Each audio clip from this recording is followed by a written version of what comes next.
Hello guys, welcome to Career Media once again. My name is Gulshan Jha. Friends, आज जिस topic पे हम बात करने वाले हैं वो ये है कि यूपी में स्टेट कोटा के थ्रू गवर्नमेंट कॉलेजेस में यदि आपको एडमिशन लेनी है तो उसमें क्लिनिकल ब्रांचेस के लिए यूपी स्टेट कोटा के थ्रू क्लिनिकल ब्रांचेस के लिए आपकी कितनी रैंक आनी चाहिए। और रैंक की तो बात करेंगे ही, साथ में हम ये भी बात करेंगे कि नीट पीजी 2024 एग्जाम में अप्रोक्सीमेटली कितने मार्क्स आपको लाने होंगे to get specific clinical branch in UP government medical colleges through UP state quota. So इससे दो चीजें आपको क्लियर होगी। एक तो आपको ये पता लग जाएगी कि यूपी स्टेट में यदि आपको एडमिशन लेनी है, अगर आपका स्टेट कोटा लगता है यूपी स्टेट में आपको एडमिशन लेनी है तो आपकी कैटेगरी के अकॉर्डिंग आपका टारगेट कितना होना चाहिए for specific branch in terms of marks as well as in terms of rank. Right, तो चलिए स्टार्ट करते हैं वीडियो को। अगर आप इस तरीके की video for all India Kota for DNB जानना चाहते हो तो हमने ऑलरेडी वीडियो बना रखा है। You can just go through with our older videos. आपको ऑल इंडिया कोटा और डीएनबी की भी जो है वो इन टर्म्स ऑफ मार्क्स और रैंक जो है आपको आइडिया लग जाएगी। और इस तरीके से हम जो है स्टेट वाइज सभी स्टेट्स की कवर करेंगे। तो सबसे पहले एनेस्थीसिया की बात करें तो यूआर कैटेगरी के लिए अप्रोक्सीमेटली आपकी रैंक जो है वो अंडर 25,000 होनी चाहिए। दैट इज, अगर इन टर्म्स ऑफ मार्क्स की बात करें तो 475 प्लस मार्क्स लाने से आपके पास चांसेस रहेंगे कि आपको यूपी में एनेस्थीसिया गवर्नमेंट कॉलेज में मिल जाएगी। ओबीसी के लिए अंडर 30,000 होनी चाहिए, दैट इज 458 प्लस मार्क्स आपके रहने चाहिए। ईडब्ल्यूएस कैटेगरी के लिए 32,000 रैंक रहनी चाहिए, that is in terms of marks 451 plus marks होनी चाहिए। एससी कैटेगरी के अकॉर्डिंग अगर देखें तो 45,000 रैंक के अंडर आपकी रैंक होनी चाहिए if you belongs to SC category. That is in terms of marks 413 plus marks रहने चाहिए। 413 प्लस मार्क्स मतलब 413 या उससे ज्यादा मार्क्स, प्लस मींस उससे ज्यादा। राइट, तो एसटी कैटेगरी की बात करें तो अंडर 72,515 रैंक एटलीस्ट होनी चाहिए in terms of marks. 346 plus marks होने चाहिए। सिमिलरली डर्मेटोलॉजी की बात करें, UR category under 2,000 rank 2,200 rank होनी चाहिए in terms of marks. 607 608 607 to 610 plus marks आपके होने चाहिए।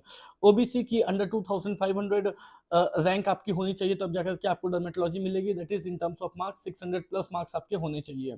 ईडब्ल्यूएस कैटेगरी के लिए अंडर 2,200 रैंक रहनी चाहिए in terms of marks. 604 plus marks होने चाहिए। एससी कैटेगरी के लिए अंडर 10,000 रैंक होनी चाहिए, that is in terms of marks 540 plus marks होने चाहिए। एंड एसटी कैटेगरी के लिए अंडर 22,000 रैंक होनी चाहिए, दैट इज 486 प्लस मार्क्स होने चाहिए। इमरजेंसी मेडिसिन यूआर कैटेगरी के लिए अंडर 8,500 रैंक रहनी चाहिए इन टर्म्स ऑफ मार्क्स। आपको 549 प्लस मार्क्स लाने होंगे। ओबीसी कैटेगरी के लिए अंडर 10,500 रैंक रहनी चाहिए, दैट इज आपको 537 538 प्लस मार्क्स लाने होंगे। ईडब्ल्यूएस कैटेगरी के लिए आपकी रैंक अंडर 13,500 होनी चाहिए in terms of marks. 521 522 plus आपको लाने होंगे। एससी कैटेगरी के लिए अंडर 26,000 रैंक रहनी चाहिए। 471 प्लस मार्क्स आपके होने चाहिए 2024 के एग्जाम में, तब जाके चांसेस आपके बन सकते हैं। एसटी कैटेगरी अंडर 60,000 रैंक होनी ही चाहिए in terms of marks. It is 375 plus marks तो होने ही चाहिए। ईएनटी कैटेगरी, ईएनटी ब्रांच की बात करें तो यूआर कैटेगरी के लिए अंडर 24,000 रैंक होनी चाहिए। 478 प्लस मार्क्स रहने चाहिए 24,000 रैंक लाने के लिए। ओबीसी कैटेगरी के लिए आपकी अंडर 20,000 रैंक होनी चाहिए in terms of marks. 493 plus होने चाहिए। ईडब्ल्यूएस कैटेगरी के लिए अंडर 25,000 रैंक होनी चाहिए in terms of marks. 475 plus marks होने चाहिए। एससी कैटेगरी के लिए अंडर 45,000 रैंक होनी चाहिए in terms of marks. 413 plus marks होने चाहिए। जनरल मेडिसिन यूआर कैटेगरी के लिए अंडर 6,000 रैंक होनी चाहिए। 565 570 प्लस मार्क्स होने चाहिए। ओबीसी कैटेगरी के लिए अंडर 6,500 रैंक होनी चाहिए in terms of marks. 562 563 plus marks होने चाहिए। ईडब्ल्यूएस कैटेगरी के लिए अंडर 7,500 रैंक होनी चाहिए। 555 टू 556 प्लस मार्क्स होने चाहिए। एससी कैटेगरी के लिए अंडर 22,000 रैंक होनी चाहिए, दैट इज 486 प्लस मार्क्स होने चाहिए। एसटी कैटेगरी के लिए अंडर 32,000 रैंक होनी चाहिए in terms of marks. 451 plus marks होने चाहिए। जनरल सर्जरी की बात करें तो यूआर कैटेगरी अंडर 15,500 रैंक होनी चाहिए, दैट इज 512 513 प्लस मार्क्स होने चाहिए। ओबीसी कैटेगरी के लिए अंडर 15,000 रैंक 515 प्लस मार्क्स होने चाहिए। ईडब्ल्यूएस के लिए अंडर 13,000 रैंक 524 प्लस मार्क्स होने चाहिए। एससी कैटेगरी के लिए अंडर 36,000 रैंक 439 प्लस मार्क्स होने चाहिए। एसटी कैटेगरी के लिए 60,000 rank under 60,000 rank 375 plus marks होने चाहिए।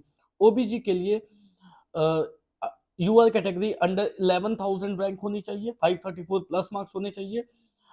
ओबीसी के लिए अंडर 12,000 रैंक होनी चाहिए, दैट इज 529 प्लस मार्क्स आने चाहिए। ईडब्ल्यूएस के लिए अंडर 9,500 रैंक होनी चाहिए, दैट इज 542 प्लस मार्क्स होने चाहिए। एससी कैटेगरी के लिए अंडर 25,000 रैंक होनी चाहिए, दैट इज 475 प्लस मार्क्स होने चाहिए।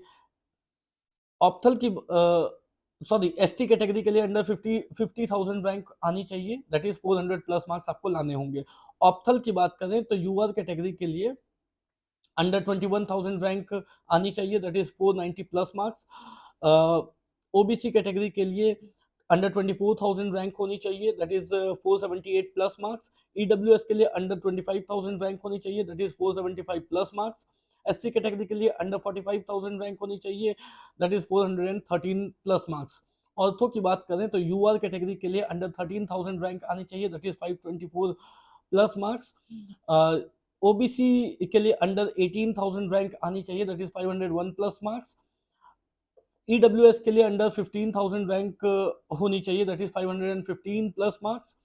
एससी कैटेगरी के लिए 27,000 अंडर 27,000 रैंक होनी चाहिए, दैट इज 468 प्लस मार्क्स। पीडिया की बात करें तो यूआर कैटेगरी के लिए अंडर 11,000 रैंक रहनी चाहिए, दैट इज 534 प्लस मार्क्स आप लेकर के आओगे तब जाकर के आपको पीडिया यूआर कैटेगरी में गवर्नमेंट सीट मिल सकती है यूपी में। ओबीसी के लिए अंडर 14,000 रैंक होनी चाहिए, दैट इज 520 प्लस मार्क्स लाने होंगे। ईडब्ल्यूएस के लिए अंडर 14,000 रैंक रहनी चाहिए, दैट इज 520 प्लस मार्क्स आपको लाने होंगे। एससी कैटेगरी के लिए अंडर 26,000 रैंक होनी चाहिए, दैट इज 471 प्लस मार्क्स आपको लाने होंगे। एसटी कैटेगरी के लिए अंडर 56,000 रैंक होनी चाहिए, दैट इज 385 प्लस मार्क्स आपको लाने होंगे।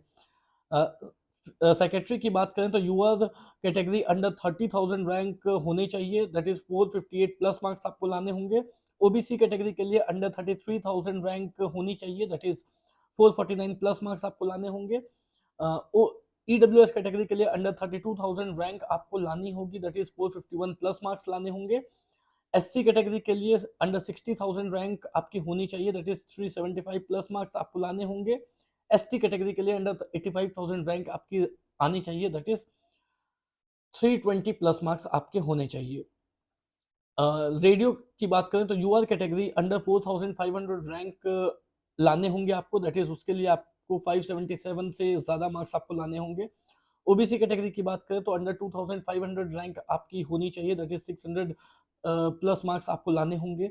ईडब्ल्यूएस कैटेगरी की बात करें तो अंडर 2200 2,200 मार्क्स 2,200 रैंक आपकी आनी चाहिए, दैट इज 604 प्लस मार्क्स आपको लाने होंगे।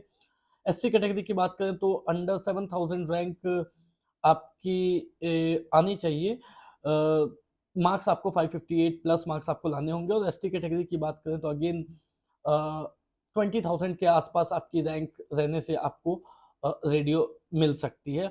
एंड 20,000 की बात करें तो अप्रॉक्स 493 प्लस मार्क्स आपको लाने होंगे। सो ये जो है ये हमने क्लिनिकल ब्रांचेस की बात की। नॉन क्लिनिकल ब्रांचेस की अगर हम बात करेंगे तो वीडियो बहुत ज़्यादा लंबी हो जाएगी। सो अगर आप नॉन क्लिनिकल ब्रांचेस को भी टारगेट कर रहे हो तो आप मुझे व्हाट्सअप कर सकते हो, जो नंबर स्क्रीन पर दी गई है मैं आपको बता दूंगा कि कितने कितने आपको रैंक लानी होगी और कितने मार्क्स आपको चाहिए होंगे, राइट। ये हमने बात की क्लिनिकल ब्रांचेस की कि कितनी रैंक पे आपको स्पेसिफिक ब्रांच मिल सकती है यूपी स्टेट कोटे के थ्रू। सी अगर आप गवर्नमेंट कॉलेज लेना चाहते हो तो यू हैव 2 ऑप्शन, आपको मिनिमम 2 फॉर्म फिलअप करने होंगे। एक तो आपका स्टेट कोटा का फॉर्म होगा, वो आपको फिलअप करना होगा जिससे आपको आप ही के स्टेट में सीट मिलेगी। और दूसरी जो है वो ऑल इंडिया कोटा की फॉर्म होती है, जो सेंट्रल लेवल काउंसलिंग हो, उससे आप ऑल ओवर इंडिया की जो 50% गवर्नमेंट कॉलेजेस की जो 50% सीट्स है वो ऑल इंडिया कोटे में आती है, तो उससे आप कहीं भी और भी दूसरी जगह पे ले सकते हो। तो ये मैंने स्टेट कोटे की बात की कि यूपी स्टेट कोटे में स्टेट कोटे के थ्रू क्लिनिकल ब्रांचेस के लिए स्पेसिफिक ब्रांचेस में कितनी रैंक आपको लानी होगी if you are targeting a specific branch, और उस उसके लिए वो कितने मार्क्स आपको मिनिमम स्कोर करने होंगे, कितनी आपकी टारगेट होनी चाहिए।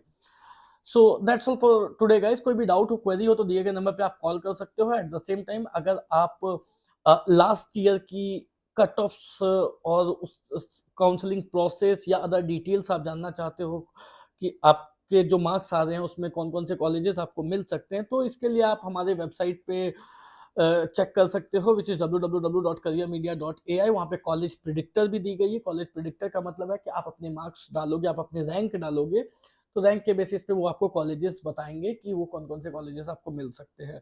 तो ये चीज़ें जो है वो आप हमारी वेबसाइट पे चेक कर सकते हो। अगर आप करियर मीडिया के ब्लॉग्स के थ्रू जाना चाहते हो तो करियर मीडिया की जो ब्लॉग है वो www.careermedia.in पर आपको मिल जाएगी। हमारा टेलीग्राम ग्रुप का लिंक डिस्क्रिप्शन बॉक्स में दिया रहेगा, आप उससे ज्वाइन कर सकते हो अगर आप खुद को अपडेटेड रखना चाहते हो फॉर नीट पीजी 2024 काउंसलिंग। इसके बावजूद भी कोई भी अगर डाउट हो तो you have my number flashing on the screen, you can call me any time. That's all for today guys, thank you so much, have a nice day.